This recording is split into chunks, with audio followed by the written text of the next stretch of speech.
as a patent attorney and an adjunct professor of patent law, I see too many people give up on their ideas because they don't think their ideas are big enough. So today, I'm here to talk about pantyhose.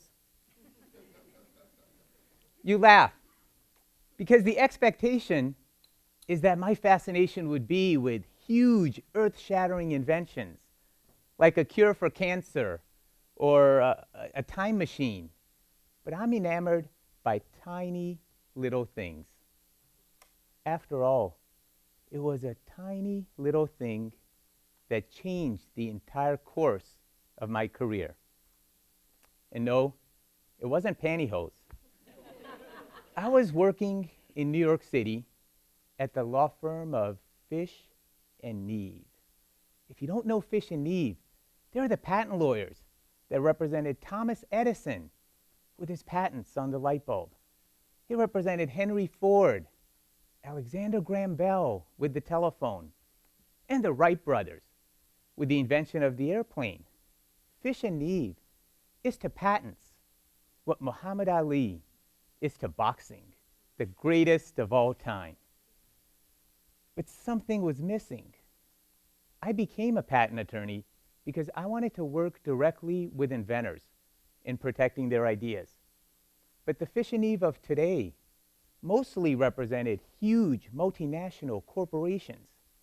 All of my meetings were with lawyers and with MBAs. Not once did I meet with an inventor.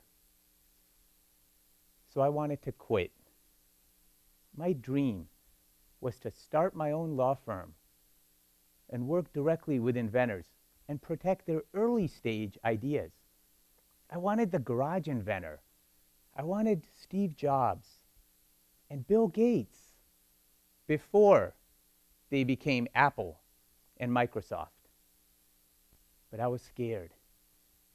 It's hard to quit when you're at the top. And leaving the security and prestige of Fish and Neve, to me, felt like I was just jumping off a cliff. I didn't know what to do. So I started writing emails every single week to the smartest person I know, Dad. And it was a family affair. I copied my mom, my two sisters, and my brother. And week after week, I would share my innermost thoughts. And every week, I would give them an update on my decision on quitting, which was always no decision. It's hard to jump off that cliff. So over time, these emails started feeling like a journal or a diary to me. And I would share my greatest fears of leaving this firm and going out on my own, confident that I was sharing these views in private. As it turns out, they weren't as private as I thought. I had a single letter wrong in my dad's email address.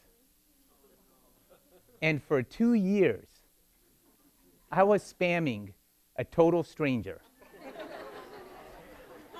And he was reading every single one of my emails. Until one day, he wrote back.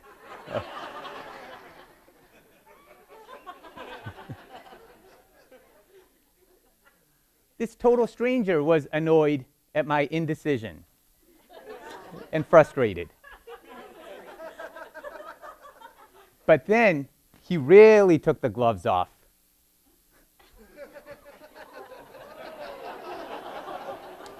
So something told me this was not Dad. But this email, to me, it became my tipping point. And I went home that evening, and I mustered up all of the courage I could to speak to my wife, Saba, about finally quitting. And it took courage because we had a 1-year-old daughter, and we're expecting another baby on the way. Honey, I want to resign from Fish and Neve. I want to start my own law firm and represent inventors. But we have no savings. I don't have any clients yet. I have no revenues. I have no staff. I have no office. And I still have my student loans to pay off. So, will you trust me with taking this chance? And I looked over at my wife and her big final trimester belly, and I prepared for hell to break loose. But you know what she said? She told me to go for it. My wife told me that nothing I ever do feels like taking a chance to her. The greatest blessing in the entire world is to be married to somebody who thinks you can do anything. I admit sometimes this is a curse.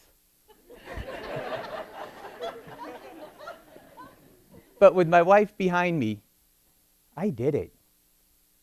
I resigned from Fish and Neve, and I started up my own law firm representing inventors. This was the best, second best decision I've ever made in my entire life. The first was marrying Saba. And it all started with irritating emails to a stranger. Irritation matters. Little things matter. And speaking of irritation, this brings me back to pantyhose. Now, in case you have to know, I've never worn pantyhose myself. But my wife and 4 daughters tell me it's an annoying irritation. But life's full of annoying irritations, and most people just put up with them and cope. But not Sarah Blakely. Sarah was tired of not being able to find pantyhose that didn't have seamed toes and that wouldn't slide up her leg once she cut them. So she took all of her money and put it into a prototype. And her product line today, Spanx, is valued at over $1 billion. The Sarah Blakeleys of this world, when they find life's little irritations, they cut the toes off the hose. They cut the toes off the hose, and that's exactly what she did. Today, she is the world's youngest female billionaire and has made Time Magazine's list of the 100 most influential people in the world, all because she addressed the discomfort of pantyhose. So I ask you, where are your pantyhose? Not your pantyhose as in pantyhose, but where are those tiny little irritations in life that you just assume you have to cope with? Now, in the ocean, when an oyster gets a shell fragment stuck within its flesh, or a grain of sand, and it can't seem to get rid of it, and the irritation keeps bothering it, do you know what happens? It turns it into a pearl. What if we learn to turn life's tiny little irritations into pearls? Irritations like our fingers getting too hot while holding a cup of coffee. Jay Sorensen invented and patented a simple cardboard sleeve that slips over a cup of coffee and generates for him $10 million a year, and has done so for the last 20 years. Have you ever tried to leave a note for someone or somewhere and didn't have tape handy? The patented Post-it note has annual revenues of $1 billion. Little things matter. What about a ketchup bottle? How annoying is it to get that last bit of ketchup out of the bottle? What if you could store that bottle upside down without the bottle leaking? Paul Brown invented, patented, and sold this idea for $13 million. Now, in my 20 years as a patent attorney, nobody's ever come to me with a time machine. I've yet to find the elusive flux capacitor, but I've helped plenty of clients become extraordinarily successful by addressing life's tiny little annoyances. In fact, I believe that my reason for being born in this world is to help people take those shell fragments and grains of sand, those little irritations in their lives, and turn them into pearls. Like I did with my client, David Cogswell. Now, David was frustrated and annoyed at the smell of you-know-what when he sat on a toilet. Aren't we all? What didn't make sense to him is that they would put an exhaust fan in the ceiling above your head and suction all of that odor up right past your nose on the way up. There's got to be a better way. So he developed a toilet air purifier that suctions all of this odor off to the side underneath the toilet seat. So the odor never makes its way to your nose. Brilliant. David's product is sold everywhere and has been featured on the Home Shopping Network. I'm excited by little things. I'm excited by tiny little annoyances. If you think about it, I've seen a pearl come out of toilet odor. How could I not be? It's the little annoyances that make the big differences in life. And that's why, think about the little things. The little annoyances, they impact our relationships. If you're in one, you know this. Little annoyances impact our daily lives. And they affect the things that we create. How you address life's little annoyances could be the difference between an irritation that you just put up with and cope with, or an invention that improves the lives of everyone. So where are your pantyhose?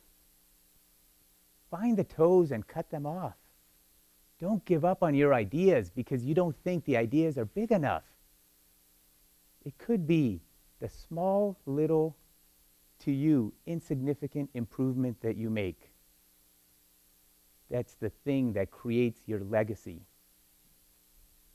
and even changes the world. Thank you.